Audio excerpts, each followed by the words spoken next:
Hi and welcome to the discrete structure. It's strong induction in chapter 5 topic 5.2. इस session पे हम जानेंगे. Video further start करने से पहले बताता चलूँ कि चैप्टर 5 को हम स्टार्ट कर चुके हैं और previously 1, 2, 3 and 4 chapters continuously with respect to the book topic हम एक एक टॉपिक को इंडिविजुअली वीडियो सेशन पे डिस्कस कर चुके हैं, जो बड़ी इंपॉर्टेंट है और इन पे बहुत कम ही लोगों ने इस तरफ से सीरीज़ वाइज काम किया है यूट्यूब पर. तो ये बड़ी इसमें मेहनत है और based on the your requirement है. तो ये तमाम चीज़ें जो है मेरे यूट्यूब चैनल पर मौजूद है. फादुस एंड सी से सर्च करने के बाद आप मेरे यूट्यूब चैनल के प्लेलिस्ट पर पहुंचोगे जहाँ डिफरेंट डिसिप्लिन्स की वीडियोस मौजूद हैं. विद ईज़ आप इन्हें वॉच कर सकते हैं. इसके अलावा इसमें इस्तेमाल होने वाले content related material which mean presentation, slide code, ये तमाम चीज़ें मेरे ब्लॉग fadusencs.blogspot.com पर है. तमाम मटेरियल को फ्रीली डाउनलोड करके यूज़ किया जा सकता है. तो चैनल पर अगर नए हो, चैनल को सब्सक्राइब नहीं किया तो ज़रूर सब्सक्राइब करें ताकि अपकमिंग वीडियोज़ के हवाले से आपको बर वक्त जानकारी मिलती रहे और इसी तरह की नई चीज़ें आप आसानी के साथ सीख सकें. तो रॉयजन की बुक को हम फॉलो कर रहे हैं. चैप्टर 5 पे टॉपिक 5.2 पे strong induction and well ordering का टॉपिक है. सबसे पहले हम स्ट्रॉन्ग इंडक्शन को जानते हैं कि actually strong induction and simple mathematical induction में बेसिक फर्क क्या है. So the definition says the strong induction to prove that P of n is true for all positive integer n where P of n is a propositional function complete 2 steps. तो अभी तक ये वाली चीज़ तो हमने जिस तरह प्रीवियस सेशन पर हमने मैथमेटिकल इंडक्शन देखा, बिल्कुल वही बात हो रही है, लेकिन इसका फ़र्क अभी हमें समझ में आएगा. The strong induction to prove that P of n is true for all positive integer where P of n is a propositional function we compute 2 steps. Same चीज़ हमने ऊपर भी मेंशन की हुई है. The basic steps to verify that the proposition P of 1 is true, यानी strong induction जो P of n है वो प्रोपोजिशनल फंक्शन है. हमें बेसिक स्टेप में प्रूव करना होता है कि P of 1 की वैल्यू ट्रू आ रही है या फिर नहीं. उसके बाद सेकंड हमारे पास इंडक्टिव स्टेप्स है. So inductive step says that we show that the conditional statement, okay, the first important thing the show that conditional statement अगर P of 1 ट्रू है तो P of 2 भी ट्रू होना चाहिए एंड ऑपरेशन के साथ and so on till two the value of k.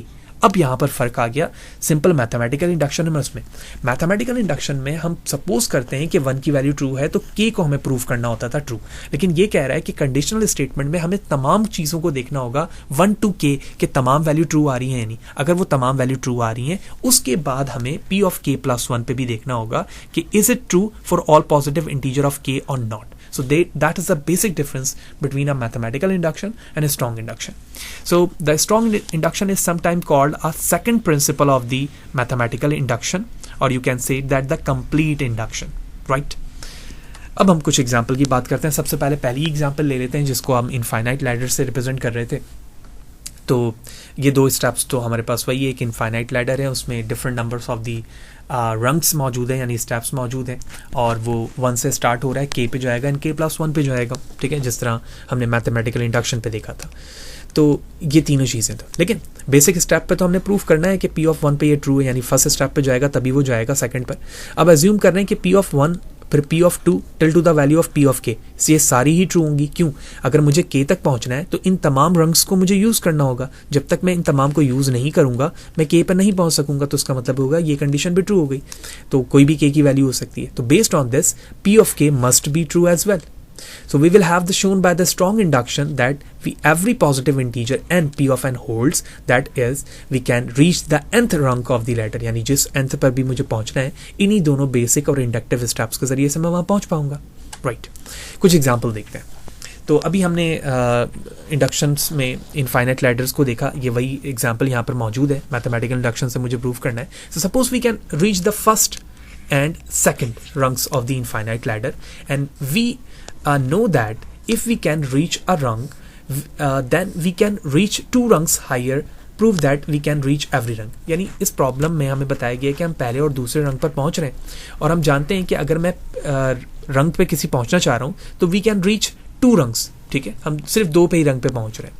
तो prove करना होगा मुझे n की वैल्यूज यहाँ पर 2 से ग्रेटर पर, यानी 2 पर तो हम पहुंच चुके हैं, यानी 2 से ज्यादा पर मुझे इन चीजों को प्रूव करना है. यानी k या n is greater than equal to 2.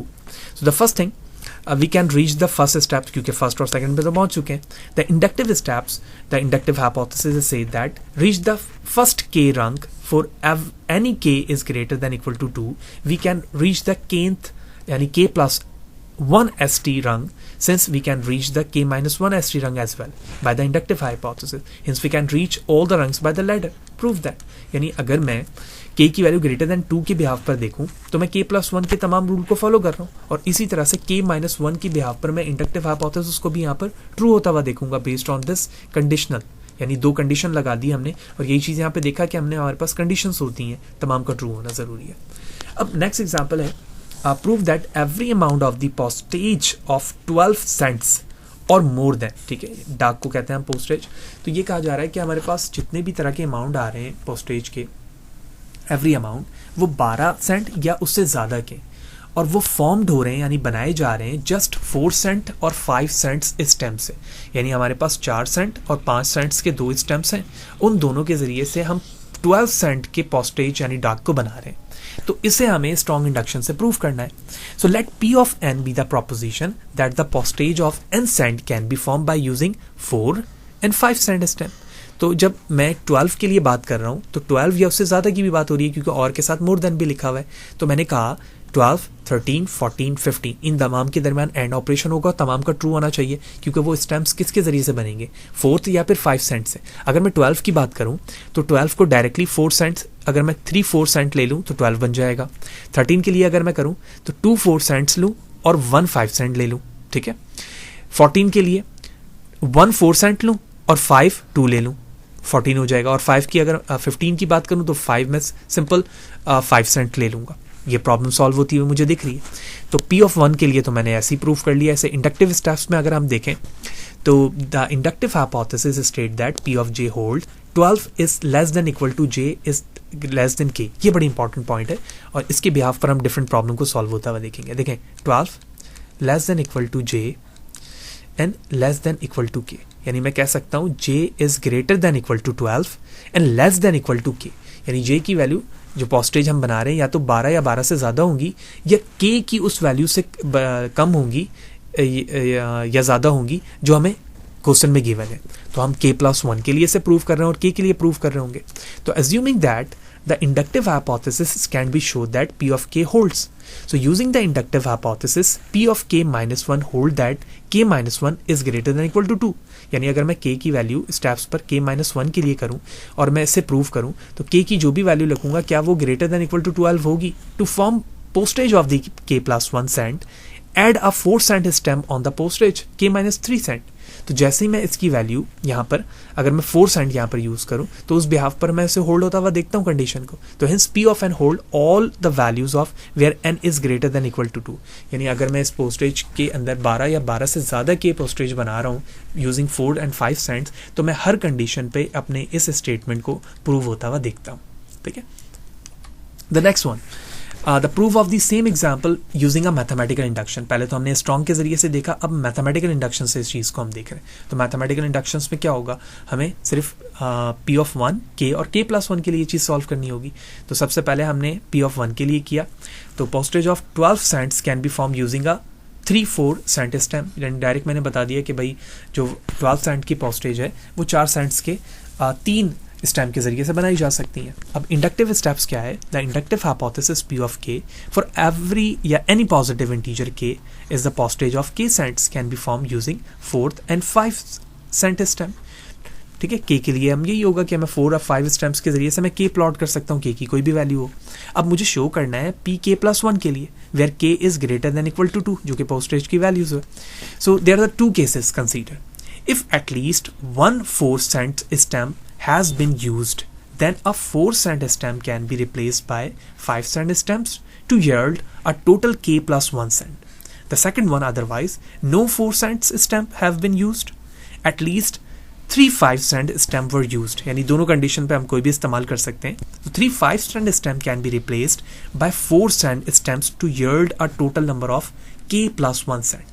So based on this two formal condition, hence we can say that P of n holds all values of n where n is greater than equal to 12. Hence prove that.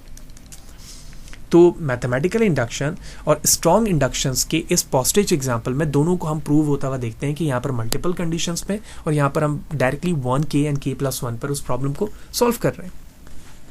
So there are another fundamental theorems of the arithmetic as well, where हम जहाँ पर strong inductions को use होता हुआ देखते हैं कि if n is a integer greater than 1, यानी n कोई एक इंटीजर है जो 1 से बड़ा है, then n can be written as a product of the prime. ठीक है, तो n को हम प्राइम के प्रोडक्ट में लिख सकते हैं। ठीक है, अब प्राइम का प्रोडक्ट जो भी नंबर्स होगा वो हम लिख सकते हैं। जैसे फॉर एग्जांपल हमारे पास 10 है, तो 5 मल्टीप्लाई बाय 5 दोनों क्या है, प्राइम है, उनका प्रोडक्ट बन गया। उस पे चीज़ें प्रूव हो रही है। अब हमें इसे मैथमेटिकल इंडक्शन यानी स्ट्रॉन्ग इंडक्शन से प्रूव करना है। तो P of n is a proposition of n can be written as a product of the prime. तो ग्रेटर देन 2 होना चाहिए, तो मैं यहाँ पर P ऑफ 2 पे इसको ट्रू कर रहा हूँ, since it's a prime, 2 prime है, तो इस पे ये चीज़ प्रूव हो रही है। इंडक्टिव स्टेप्स, तो हम P ऑफ J यहाँ पर ले रहे होते हैं, ये मैंने फॉर्मूला यहाँ पर भी लिखा था और ये चीज़ यहाँ पर भी मैंशन है। ठीक है, तो the inductive hypothesis P of J is true for all integer J, हम यहाँ पर वेरिएबल J ले रहे होते हैं। अब यहाँ पर देखो मैंने उसी फॉर्मूले को रिटर्न किया हुआ है, J is greater than equal to 2 and less than equal to K, यानी स्टार्टिंग वैल्यू 2 या 2 से ज़्यादा होगी, लेकिन जो लास्ट वैल्यू होगी या तो वो K से कम होनी चाहिए, K के बराबर होनी चाहिए। To show that P of K plus 1 must be true under the assumption 2 cases needed to be considered, 2 cases हम कंसीडर कर सकते हैं। If K plus 1 is a prime then K plus 1 is true, यानी अगर K पर एक value add करने के बाद हमें प्राइम मिल रही है तो K plus 1 value true consider होगी।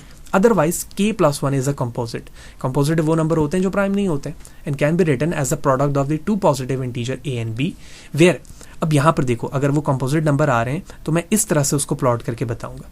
किस तरह से, मैंने A और B के दरमियान कंडीशन देखी कि less than equal to B है, लेकिन the product of this value is greater than equal to 2 and less than K plus 1, so by the inductive hypothesis A and B can be written as a product of the primes and therefore K plus 1 can be written as a product of the those prime as well. So hence it's been shown that every integer greater than 1 can be written as a product of the prime, and the proved of this we have seen in a 4.3 chapter 4 में जब हम uniqueness देख रहे थे, वहाँ पर हमने इसको प्रूव भी किया हुआ है कि इसकी वैल्यूज़ प्राइम होती है। लेकिन यहाँ पर हम फंडामेंटली अर्थमेटिक के इस ऑपरेशन को या प्रोडक्ट ऑफ द प्राइम्स को स्ट्रॉन्ग इंडक्शंस के ज़रिए से प्रूव करना चाह रहे थे और हमने उनके स्टेप्स भी देखे। नेक्स्ट जो कॉन्सेप्ट है हमारे 5.2 में वेल ऑर्डरिंग प्रॉपर्टी। ठीक है, वेल ऑर्डरिंग प्रॉपर्टी क्या है, the validity of the both the principle of the mathematical induction and strong induction follow from a fundamental axioms of the set of integers, the well ordering property। देखें, the validity सबसे पहले बताई गई कि जो mathematical induction है और strong mathematical induction है ये फॉलो करता है फंडामेंटल एग्जाइम को, ठीक, इसके सेट ऑफ इंटीजर के। तो वेल ऑर्डरिंग प्रॉपर्टी कहलाएगी the property state that every non empty set of the non negative integer has at least one element. यानी ये प्रॉपर्टी ये कहती है कि अगर हमारे पास किसी भी तरह के नॉन एम्प्टी सेट हैं जो नॉन नेगेटिव इंटीजर को होल्ड करते हैं तो उसमें हैज़ एक कम से कम लीस्ट एलिमेंट ज़रूर होंगे। ठीक है, वो कोई सा भी एक लीस्ट एलिमेंट हो सकता है जो सेट ऑफ इंटीजर को रिप्रेजेंट करेगा। जैसे फॉर एग्जांपल मैं बात करता हूँ कि कोई हमारे पास सेट है, उस सेट के कोई भी नंबर हो सकते हैं। जैसे एक सेट का एलिमेंट जिसको हम स्टार्टिंग वैल्यू कह रहे होते हैं, जैसे n की वैल्यू 0 हो सकती है, n की वैल्यू 1 हो सकती है, n की वैल्यू 2 हो सकती है, n की वैल्यू 4 हो सकती है। तो ये फर्स्ट लीस्ट वैल्यू है, लीस्ट एलिमेंट है। लेकिन ये लीस्ट एलिमेंट किसका है जिसको हम वेल ऑर्डरिंग प्रॉपर्टी कह रहे हैं? तो वो सेट्स क्या हो सकते हैं? फॉर एग्जांपल अगर मैं पॉजिटिव इंटीजर लेता हूँ, ठीक है, तो पॉजिटिव इंटीजर में जो एटलीस्ट लीस्ट एलिमेंट होगा जहाँ से हमारे सेट की वैल्यू स्टार्ट होगी, तो मैं n की वैल्यू 0 ले सकता हूँ। इसी तरह से हमारे पास कोई nth बिलोंग कर सकता है पॉजिटिव इंटीजर को, ठीक है, where n is greater than equal to 1 कह दिया, तो यहाँ पर ये 1 जो उसकी वैल्यू होगी n की, वो स्टार्टिंग वैल्यू होगी जो बता रही होगी कि लीस्ट एलिमेंट है जहाँ से ये सेट स्टार्ट होगा। इसी तरह से कोई कंडीशन 2 के लिए भी हो सकती है, 3 के लिए भी हो सकती है, लेकिन यहाँ पर जो कॉन्सेप्ट है वो इंटीजर के लिए। ये वेल ऑर्डरिंग जो प्रॉपर्टी है वो इंटीजर पे ही एप्लीकेबल है। अगर मैं रैशनल नंबर की बात करूँ तो रैशनल में अगर मैं P अपॉन Q के लिए ये चीज़ करूँ तो यहाँ पर कोई भी एक ऐसी वैल्यू P की या N की नहीं मिलेगी हमें जिसे मैं लीस्ट वैल्यू कह सकूँ, क्योंकि P और Q को बनाने के लिए मल्टीपल वैल्यूज़ को यूज़ किया जा सकता है जो रैशनल एट द स्टार्ट आए। कोई भी वैल्यूज़ आ सकती है, मैं स्टार्टिंग वैल्यू नहीं कह सकूँगा कि यही 2 वैल्यूज़ का डिवाइड प्रोडक्ट जो है हमें वो लीस्ट या स्टार्टिंग वैल्यू देगा। So that's a basic understanding of the well ordering property. अब कुछ एग्जांपल समझते हैं कि वैल ऑर्डरिंग प्रॉपर्टी किस तरह से इस्तेमाल हो रही होती है। कि use the well ordering property to prove that the division algorithm, कि हम ऑलरेडी देख चुके हैं चैप्टर 4 के अंदर, which state that if a is an integer and d is a positive integer then there are unique integer q and r with r is greater than equal to 0 and less than d such that a equal to dq plus r। यानी जब हम दो number को divide कर रहे होते हैं तो रिमाइंडर एंड क्वोशंट की वैल्यूज आती है। इस चीज़ को वैल ऑर्डरिंग प्रॉपर्टी से हमें प्रूव करना है। तो ये वो इक्वेशन है जो रिप्रेजेंट कर रही है कि a और d को डिवाइड किया जा रहा है, तो ये q जो है वो क्वोशंट की वैल्यू और r रिमाइंडर की। ये हम सारी चीज़ें देख चुके हैं। तो late s be the set of the non-negative integer of the form a minus dq where q is an integer. The set is a non-empty since minus dq can be made as large as needed। जाहिर सी बात है, जो आपके पास divisor value है और quotient value है, आप उसको जितने चाहे ऑर्डरिंग बेस पर लार्ज कर सकते हैं। तो by the well ordering property s which means set has least element r equal to a minus dq naught, the integer r is a non-negative integer. It also must be a case where r is less than d. If it were not, then there would be a smaller non-negative integer in s, namely a minus d q naught plus 1 equal to a minus d q naught minus d, which is equal to r minus d, that is always greater than 0। तो जो statement हम division algorithm की इस base पर इस्तेमाल करते हैं वो चीज़ प्रूव हो रही है वैल ऑर्डरिंग प्रॉपर्टी से। Therefore there are integer q and r where r is greater than 0 and less than d, hence prove that in this property the well ordering property is proved on this problem। So these are the basic formation of the understanding के well ordering property क्या है और इसी तरह से strong induction क्या चीज़ है और वो किस तरह से डिफ्रेंशिएट कर रही होती है सिंपल मैथमेटिकल इंडक्शन से। और इन दोनों को जब हम सम अप करते हैं, इनके एग्जाइन प्रूफ देखते हैं, तो वो वेल ऑर्डरिंग प्रॉपर्टी बन रही होती है। उस चीज़ को भी देखा हमने, उसकी एग्जांपल भी समझी। बुक आप रीड करेंगे, मल्टीपल एग्जांपल हो सकती हैं, ठीक है। हम वीडियो को इस फॉर्म पे डिज़ाइन कर रहे होते हैं कि कॉन्सेप्शनल चीज़ें विद एग्जाम्पल हमें समझ में आ जाए। जब हमें कॉन्सेप्शनल चीज़ें समझ में आ जाती हैं तो किसी भी तरह के प्रॉब्लम को हमारे लिए सॉल्व करना आसान हो जाता है। फिर भी कोई सवाल है, कोई चीज़ अगर समझ में नहीं आई है, कमेंट सेशन में मुझे ज़रूर बताएं, कोशिश करूंगा इस हवाले से आपको बर वक्त जवाब दे सकूं। नेक्स्ट सेशन पे जाएंगे तो हम रिकर्सिव डेफिनेशन और स्ट्रक्चरल इंडक्शन देखेंगे, कुछ एग्जांपल्स भी देखेंगे। नेक्स्ट कोई सजेशन है तो मुझे ज़रूर बताएं। नेक्स्ट सेशन पे मिलते हैं, सी यू देयर।